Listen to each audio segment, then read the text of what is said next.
Call halal Yahweh, Bahashem Yahweh Shai, Bahashem Yahweh Kakadash. Double honor to the apostles and elders of Great Millstone for pushing 100% truth to rule well.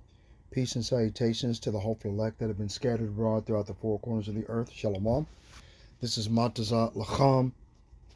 Um, uh, you know, when I saw this video, I saw a short clip of it from the brothers in the Saints of Jersey. I think it's the brother Thumyad out in New Jersey had made this video, and I was watching it, and I was like, what the actual fuck, right? So I thought that I would go and try to find the actual video and see what I could do to try to share the same information on my channel instead of laying backing off the brother. And this is what these people are talking about. They're talking about central bank digital currency.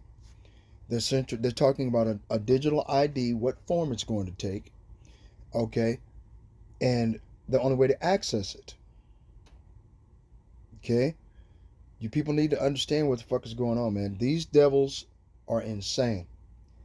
They're going to use a digital footprint on your social credit score, whatever you've put up on. You know, they're even going through my channel. I haven't even been on in the truth. I haven't even been in the truth. What? I don't know, 5 years since 2018, 2019 when I first came in.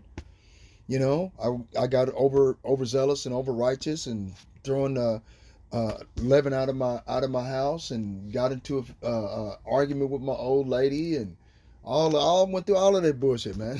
Okay, I'm gonna do it again this year and put the leaven out in the fucking car for a week. And I told her I'll give her $100, just go buy some more shit. You know what I mean? And you know, flour and cookies and cakes and all that old bullshit. They're outside. I mean, and like they're being, you know, because they're sitting on the counter. You want them inside the house, but they're not inside the car. It's like stupid shit. Whatever, man. Because you know I got to do that for the Passover that's coming up on April the 1st, and I wanted to, you know, show the Lord my loyalty to His word and try to keep the commandments as best I can. I couldn't do it last year because last year we had got put out, and we had to go stay with her daughter, and they don't believe as I believe. You see, and then this year we got our own place, but I'm gonna talk to her and see if I can have her put all the flour and leaven, you know, and cakes, bread, shit like that, out in the trunk of the car for a week. I don't think she'll do it, but I mean, like I said before, there's nothing else I could do, man. And I'm trying to keep my family alive, and try to keep them safe during the time of Jacob's trouble, like it says in Second Ezra chapter 2, that your family would not see hell, that your children would not see hell.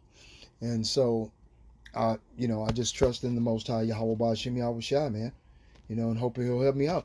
Hell, yeah, he helped me out just recently. Okay, trust me, He helped me all the way out, man. I'm like, damn, I thought I was doomed. You know, so, but anyway, let me get the video. Let's hear what this Catholic priest say, because you know, in order to get up into the Freemasonry, you got to adhere to Catholicism, and Catholicism is universalist ideology, worshiping of a false god, all of that bullshit. Okay, listen to what this lunatic has to say. Situation in the church will become compromised to such a degree. Doesn't mean necessarily people have to know it, but its essential elements will still remain intact. But that the Catholic Church itself would become compromised in that process. Jeez, when we're talking about the social critics, the ruling through the economy. Yeah. And you know, you had mentioned the mark of the beast. It's just in the past 6 years, I've heard lots of different things that could be the mark of the beast. The first one being the COVID shot. Yeah. The next one I've always heard is digital currency. Another one could be Neuralink. Yeah. And so. Okay, now before I go forward, fair use. This video is for educational purposes, news reporting only. I'm not making any money off of this video. I'm simply trying to get the word out that since the Strait of Hormuz is closed to American and Israeli ships, buying and selling, import and export have been cut off. Okay, stock market's going to crash and prices are going to skyrocket because nobody's using the petrodollar, nobody's using the US dollar, everybody's dumping the debt. And once they dump the debt comes back to America. Okay, they're going to use hyperinflation, believing that you got enough cash to pay for everything when you don't. And that's just the individuals that have a job. Now, what about the people that they're still laying off? There are thousands of individuals that just lost their jobs. As a matter of fact, hold on, let me stop that. Let me go get that video right quick. Watch this. Listen to this. And then we'll go back to the Mark of the Beast talk to do.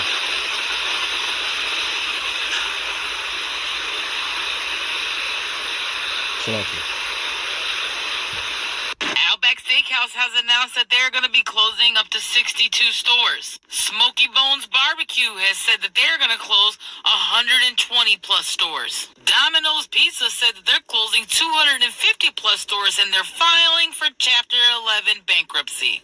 Papa John's is closing over 300 locations. Popeye's Chicken is closing 136 locations, and they are also filing for bankruptcy. Red Lobster is closing over 100 locations. Red Robin is closing 70 plus locations. Denny's is closing over 150 locations. Pizza Hut is closing over 250 locations. And Wendy's said that they're going to close a maximum of 600 locations. We're talking over 1,000 locations of fast food restaurants and food chains that are getting ready to close their doors.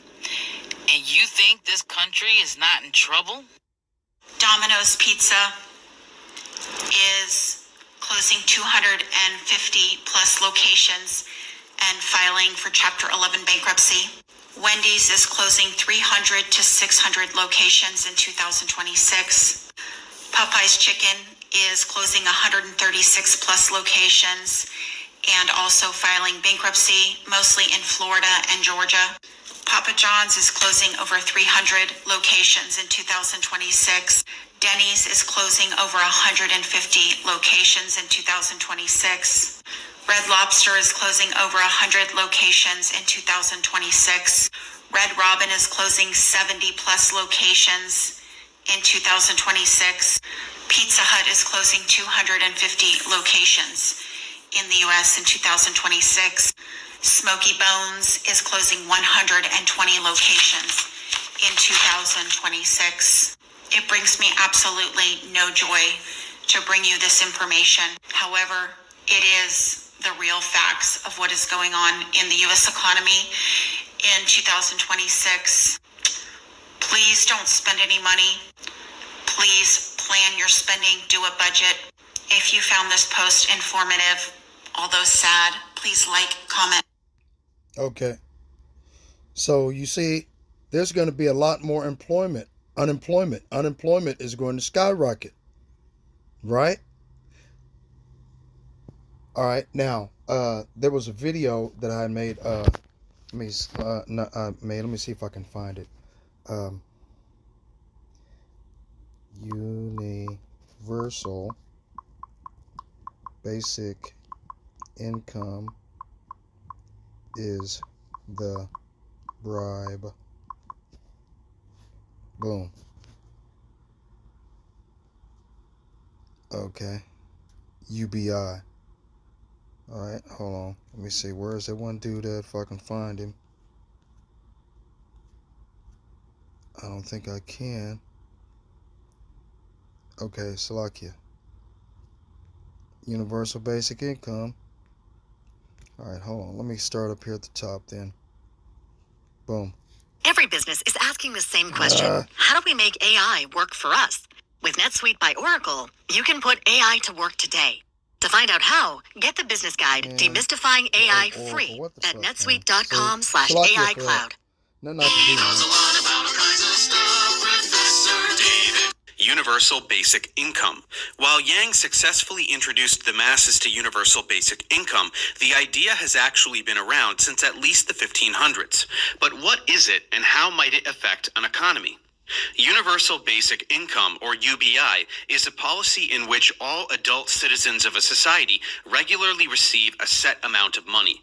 It is unconditional, meaning there are no eligibility requirements for receiving the money. It is paid out by a government and can be implemented nationally or locally. The goal of UBI is to provide enough money to meet a person's basic needs, like food, access to clean water, and shelter. In other words, its goal is to eliminate poverty. Additionally, many economists argue that UBI can replace other need-based social programs that potentially require greater bureaucratic control. While the idea of a universal basic income has existed in some form or another since at least ancient Rome, it was first argued for by the English philosopher Sir Thomas More. In his book, Utopia, he wrote, "Instead of inflicting punishments, it would be far more to the point to provide everyone with some means of livelihood, so that nobody's under the frightful necessity of becoming first a thief and then a corpse." Later, the Spanish philosopher Johannes Ludovicus Vives and American philosopher Thomas Paine argued governments should provide this basic income. In the 1800s, the Belgian author Joseph Charlier argued that this basic income should be unconditional. By the 1900s, many politicians around the world were calling to begin experimenting with a form of UBI. But ever since, few experiments have actually been implemented, typically in a small society or in small amounts. For example, in the 1970s, a group of Canadian economists conducted an experiment in which it gave money to citizens in the town of Dauphin, Manitoba. However, this was more accurately an example of a negative income tax, or a system which reverses the direction in which an income tax is paid for incomes below a certain level. If you make less than a certain amount, you not only don't have to pay taxes, but you receive money from the government. So in Dauphin, many did not qualify to get money from the government since they made too much money. More recently, since 2016, the nonprofit charity organization Give Directly has been sending direct cash payments to more than 14,000 households in the Siaya and Bomet counties of Kenya. Overall, however, economists don't have much data to work with regarding the effectiveness of UBI.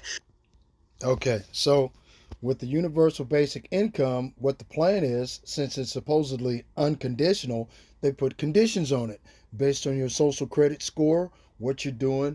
Once they implement the people that are being unemployed, is going to call their unemployment check universal basic income. Based on what their social credit score, what they're putting on social media, okay, depends on how much money they get per month in order for food, health care, clean water, and shelter. You see what I'm saying? It's a bribe. Okay? The only way to access the universal basic income is to take the M.O.T.B, which is, we all know, the mark of the beast. So, without further ado, let me get back to the video we were watching a minute ago. As soon as I can find it again. Where is it at? Where is it at? Damn. I guess it's at the top. It should be at the top. There it is. Yeah, and so what I want to ask is one I've always heard is digital currency. Another one could lots of different things that could, the ruling through the economy. Yeah. And you had mentioned the mark of the beast. It's just in the past 6 years, I've heard lots of different things that could be the mark of the beast. The first one being the COVID shot. Yeah. The next one I've always heard is digital currency. Another one could be Neuralink. Yeah.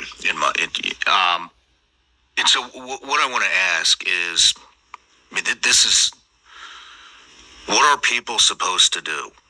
Let's say that they do usher in the new digital currency, and I'm sure it won't appear to be the mark of the beast. But maybe it becomes more obvious, as time goes on with people holding out. I think about this all the time. Right. I have kids, they're small. I have a wife, I have people that depend on me.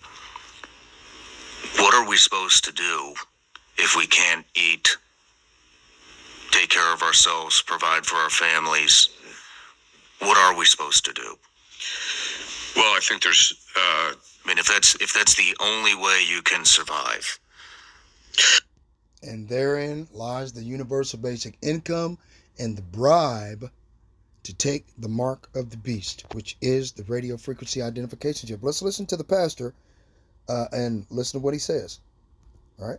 What are we supposed to do? Is the head of the family? Yeah, the way the fathers of the church talk about, though, is they say that the mark of the beast, you can't receive the mark of the beast. So it's supposed to be something that's well, first of all, the mark of the beast is the inversion of what they call the mark of baptism. So when a person's baptized, God infuses a quality in the person's soul, which is a mark. And that's actually why, for example, in the baptism in the Catholic Church, there's a sign in which you actually take chrism and you sign it on the forehead as an indicator of that this person has been consecrated to Christ. Okay, let's go see if we can find proof on that. Alrighty. Let's go get Ezekiel chapter 9.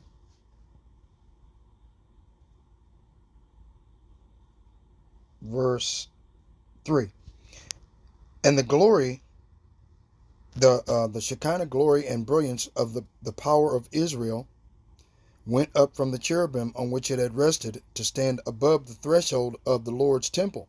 And the Lord called to the man clothed with linen, who had the scribe's writing case at his side. Right? And I speak as a man, but I believe that the man clothed in linen with the writer's inkhorn by his side is Yahweh Shai, the Son of the Most High, right? After the order of Melchizedek, after the order of an endless life, right?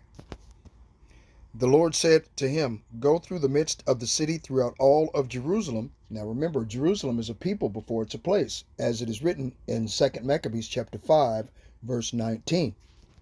Okay? Throughout all Jerusalem, and put a mark on the foreheads of the men who sigh in distress and grieve over all the repulsive acts which are being committed in it. As far as our people is concerned, partaking in pedophilia, PDF philia, Salakia, what do you call it? Individuals that partake in, these sacrifices, okay, such as the actors in Hollywood. You have a lot of so-called black actors in Hollywood that they have to wear a dress and they have to go through all of these damn rituals in order to continue to be down with the system and those in control, all kinds of other stupid shit. Let's see, what other, different individuals. These would be abominations that are being done in the midst of our people, right? And that mark on the foreheads of the men who sigh and cry are the individuals that stand on street corners, whereas it says in Proverbs chapter 1, verse 20, wisdom crieth without, she uttereth her voice in the streets. Right? Right? Now, let's go to Ezekiel 9 and 4. And the Lord said unto him, go through the midst of the city, right, through the midst of Jerusalem, and set a mark upon the foreheads of the men that sigh and that cry for all the abominations that be done in the midst thereof. And to the others he said in mine hearing, go ye after him through the city and smite, let not your eye spare, neither have ye pity. Slay utterly old and young, both maids and little children, and women, but come not near any man upon whom is the mark, and begin at my sanctuary. And they began at the ancient men who were before the house. Right? So this mark is the mark of exemption. It's called a thawa. Okay, let me see if I can.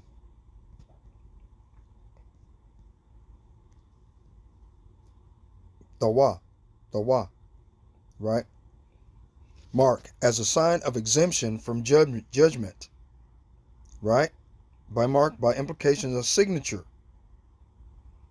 Mark on the forehead, a sign of exemption from judgment. Okay? Thawa.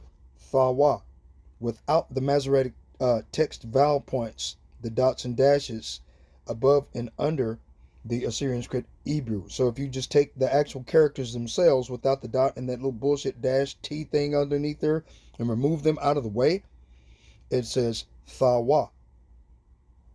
Okay, which means in the ancient Hebrew language, right? Right? Thawav. A Scrabble limit mark, make or to set a mark, right? An imprint. You see? So, anyway, now this is an exemption from judgment for specific individuals. This is what that priest was talking about, right? Through his baptism.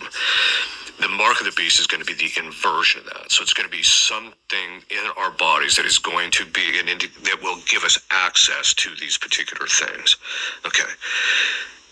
Like Neuralink. Like it would be something similar to that, or it could just be something like an RFID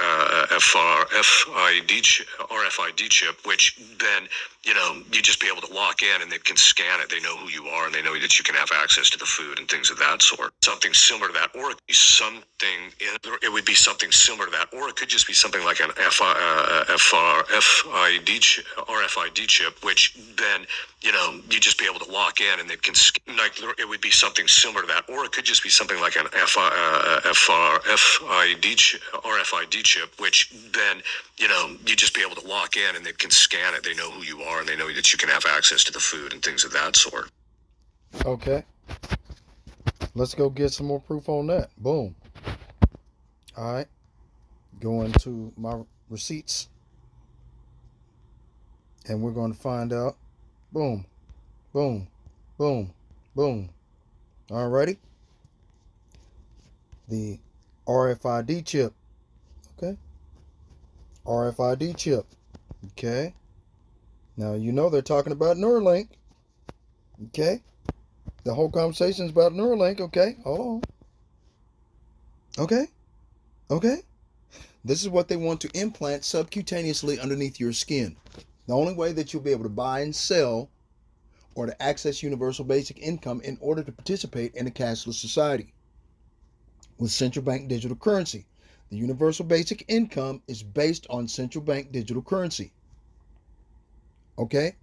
It's called stable coin. Dogecoin, Trump coin, Melania coin, whatever the fuck you choose. Okay? They want this RFID chip subcutaneously, which means subcutaneous. Let's go get the word definition on subcutaneous. Okay. Subcutaneous. Okay.